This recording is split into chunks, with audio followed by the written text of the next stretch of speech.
यह कहानी 19वीं सदी के भारत के एक छोटे से गांव की है, जहां भेदभाव और ऊंच नीच का बोलबाला था। इस गांव में एक युवा लड़का, दीनू, चमार समुदाय से था। लोग उसे और उसके परिवार को सिर्फ उनके काम और जाति के कारण तिरस्कार की नज़र से देखते थे। लेकिन दीनू के मन में एक सपना था, अपने समुदाय को सम्मान दिलाना और समाज में बराबरी का हक पाना। दीनू का बचपन कठिनाइयों से भरा था। उसके पिता मोची का काम करते थे और उनकी दिन भर की मेहनत के बावजूद लोग उन्हें अस्पृश्य समझकर दूर रखते थे। स्कूल में दीनू को अलग बैठाया जाता था और शिक्षक भी उसे पढ़ाने में कम रुचि दिखाते थे। लेकिन दीनू ने हार नहीं मानी। वह रातों में अपने पिता की मोची की दुकान में बैठकर पढ़ाई करता और किताबें जुटाने के लिए खेतों में काम करता था। एक दिन गांव में एक जमींदार का घोड़ा बीमार हो गया।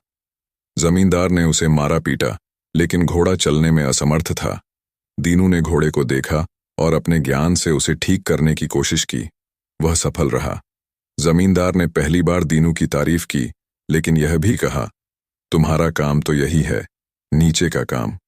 दीनू ने उत्तर दिया, काम छोटा या बड़ा नहीं होता, लेकिन सोच बड़ी होनी चाहिए। एक दिन मेरा काम ही मेरी पहचान बनेगा। दीनू ने गांव में एक मोची सहकारी संगठन बनाया, जिसमें चमार समुदाय के लोग इकट्ठा होकर अपने पारंपरिक काम को बेहतर तरीके से करने लगे।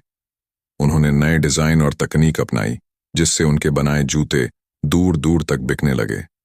धीरे धीरे दीनू की मेहनत रंग लाई। गांव के बाजार में उनकी बनाई चीजें मशहूर हो गईं। अब लोग उन्हें अच्छा कारीगर कहने लगे। लेकिन दीनू का लक्ष्य इससे बड़ा था। उसने अपने समुदाय के बच्चों के लिए एक स्कूल खोला, जहां जाति के आधार पर भेदभाव नहीं था। यह स्कूल सभी के लिए खुला था और दीनू खुद वहां पढ़ाता था। दीनू की सफलता को देखकर ऊंची जातियों के कुछ लोगों को जलन होने लगी। एक दिन उन्होंने उसके स्कूल और कार्यशाला को आग लगा दी। यह घटना दीनू और उसके समुदाय के लिए एक बड़ा झटका थी। लेकिन दीनू ने हार मानने से इनकार कर दिया। उसने अपने समुदाय के साथ मिलकर स्कूल और कार्यशाला को फिर से बनाया। इस बार गांव के कुछ अन्य लोग भी उसकी मदद के लिए आगे आए। दीनू ने अपनी मेहनत और लगन से साबित कर दिया कि एकता और संघर्ष से समाज की कुरीतियों को बदला जा सकता है। कुछ वर्षों बाद दीनू के गांव को आदर्श गांव का दर्जा मिला।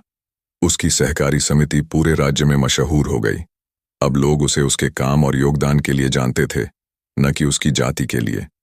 दीनू की कहानी ने चमार समुदाय के लिए एक नई रोशनी की तरह काम किया। उसने अपने संघर्ष और सफलता से यह संदेश दिया कि शिक्षा, एकता और मेहनत से किसी भी भेदभाव को मिटाया जा सकता है। दीनू ने साबित किया कि इंसान का काम ही उसकी असली पहचान है। उसकी कहानी आज भी उस गांव में सुनाई जाती है, जहां से उसने अपने सपनों की उड़ान भरी थी।